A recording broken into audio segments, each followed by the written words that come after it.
PFAS chemicals continue to impact thousands of farmers all across the state, contaminating crops and disrupting the livelihoods and businesses of many.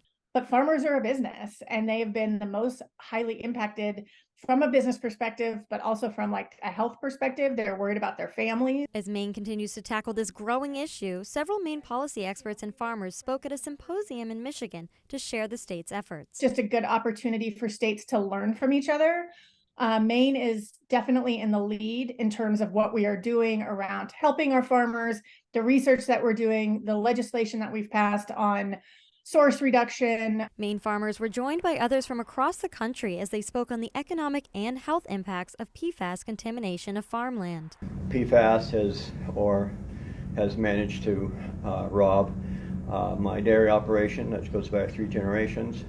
We've managed to have to exterminate 80% of our herd. Fred Stone runs a dairy farm in Arundel and says his farm has been described as ground zero after he says the highest levels of PFAS at the time were found in his water in 2016. This is a food safety and a health issue, make no bones about it. Farmers say this is a growing issue all across the country, and the state of Maine's efforts are grabbing national recognition. The state of Maine has taken the lead in being on the forefront on helping farmers, and we look forward to seeing how that goes. Advocates say the conference is another step forward in encouraging other states to follow along with Maine's efforts to continue testing for these harmful chemicals. It's always good to get an opportunity to learn. You can always learn something. And so this conference brings all of those, brings advocates, legislators, impacted communities, researchers, and companies together to really have in-depth conversations about what is possible moving forward. In Bangor, Grace Blanchard for ABC 7 and Fox 22 News.